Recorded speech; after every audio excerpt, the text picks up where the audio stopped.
A lot of people want to be successful, but they want to go to the club on Thursday, on Friday, on Saturday, on Sunday, and then on Monday, they're getting outperformed by everybody in the fucking office, and they're wondering, why don't I get the raise and the promotion? Shut your fucking ass up. That's why, man. Get to work, you know, and that's something that I do. I don't give a fuck about the social media, about even hanging out, man. If it's not productive to what I'm doing, I'd rather just get some rest time and go to sleep than go to a bar and have a beer with somebody and just, it's not my cup of tea, you know? Life is a fight, you know. Cliche as it might sound, we're all fighting. You're fighting to get this position, to keep this position, because there's some young journalist who's watching. He's like, I could do a better job than that guy. And they're trying to get your job, so you got to reinvent yourself at some point. You got to not stay stagnant. And I grew stagnant, you know. Did I have the talent, the ability, and the will? Yeah, but the mindset just wasn't where it needed to be at, you know. And my mind, body, and soul is pointing in the right direction where I need to go. I'm not there yet. I still got a lot of things to do before I close this chapter in my life. So I'm pointed in that right direction to get all those things done. What do you attribute your longevity to and your enthusiasm to? Because you've always been a guy who loves fighting. And you've always been a guy who, I mean, you've had that enthusiasm for a long time, man. You know, not a lot of things can capture my attention. You know, like I can't just watch TV, for example, you know, like a football game and sit through the whole thing. You know, I'm not trying to diss football or anything. I just don't have that attention span, or basketball or baseball. Fighting can just, like, I'm talking to you and the fight goes on, and I just, like, almost get zoned out, you know? So it's always had my attention since a kid. Since before I knew that I could make money off of it, it just attracted me, you know? It's that primal instinct, survival, whatever it is, it's just hardwired deep into me, you know? And my longevity, one thing I definitely attribute to is not taking steroids, man. You know, just being natural, enjoying this ride, the natural form, you know? Yeah. Not like pushing my body towards limits that I'm bench pressing 400 pounds where my ligaments are weak, things like that, you know? And I also think God made me for this, you know? Always, man. It was, if I had a bad day, if I didn't get to eat for whatever reason, if anything happened, if I go to the gym, that was my safe zone. So I've always looked at the gym as like my temple, you know? Like my place of peace. As crazy and as weird as that sounds. Well, I grew up in different houses, many apartments, houses, everywhere, man. I've lived in many places. Why'd you move around so much? Good question. I don't know, but we moved around a lot, you know. Was it ever in like some tough places where? Yeah, I've been in some good places. I've been in some rougher places. Man, I slept in my car for like 4 or 5 months before I got a couple pro fights. Slept in the car in the parking lot, slept at gyms for a long time, under the ring for like a good 2 months, and then bouncing from couch to couch, and I was able to afford a car because I want to fight.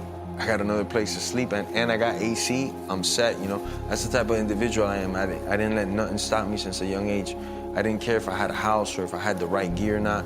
I just make it to the gym because it was my safe zone. It didn't matter where I slept. It didn't matter what I was doing. If I could just get to the gym and space off those 3-4 hours, I was like a kid all over again, you know? And I've done that throughout my whole life, and it happens to pay off now, you know? There's a couple of those split decision losses, those losses where I go, wow. And this hurts, man. I put in so much into this, my whole life into this camp, into this actual fight, and then you hear something like 30, one judge 27 for him, then the other judge is 30-27 for me, and then the other judge is 29-28 for him. Yeah. So it leaves you like lopsided. Then you go online and you go, man, Ariel said I won the fight. So-and-so said I won the fight. The whole press online says I win the fight, and it puts you in those weird things, you know, and you could go many different routes. The world is against me, or I had an affair with somebody's daughter that's a judge and now they freaking hate me. You could do all these things.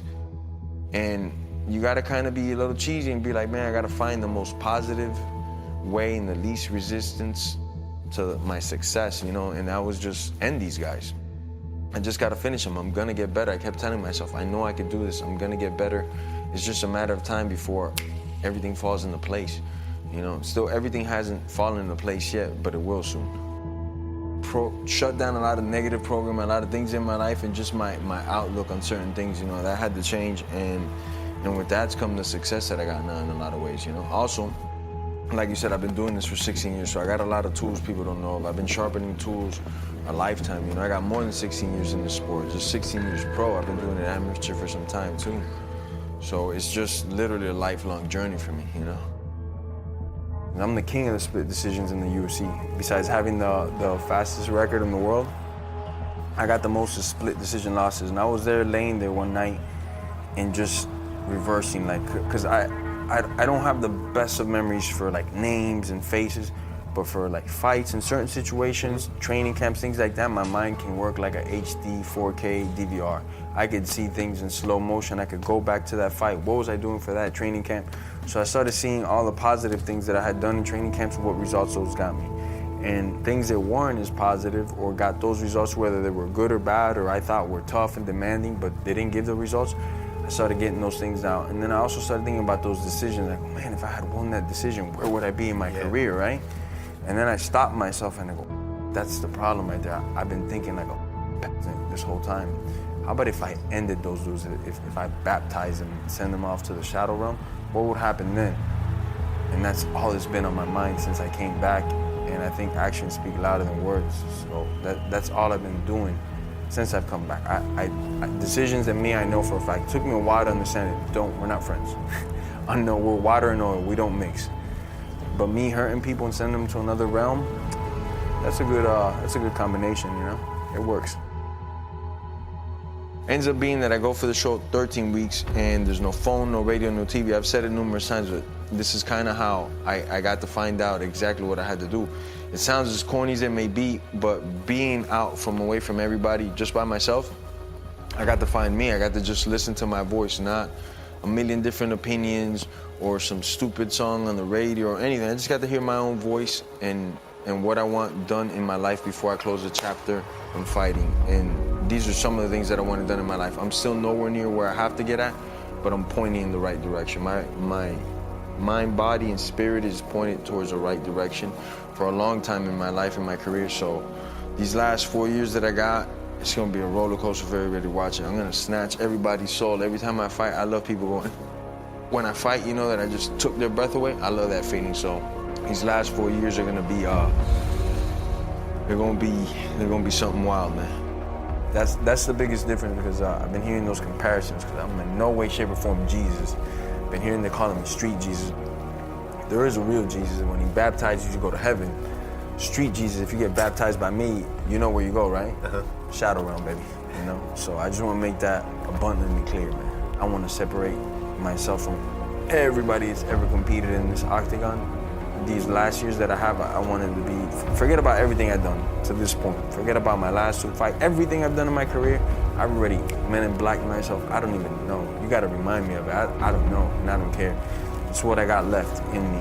I want to separate myself from anybody that's ever competed in the sport and just be in my own bubble. Maybe not better, maybe not worse, but just in another planet doing my own thing, and that's my objective. To my daughter watching and my son, I'm okay. Daddy's okay. Don't worry, I'll be home in no time. That's just a little mosquito bite. I'm fine now. I know I didn't win. Thank you, everybody, for coming out. Toda mi gente latina, gracias. And no matter what, whether I win or lose, this journey's been the most blessed for me from where I come from to be headlining here. I just thank God, man. There's a lot of times I didn't have just to look around and see all I got now. It's a blessing, man. Thank you, God, for everything.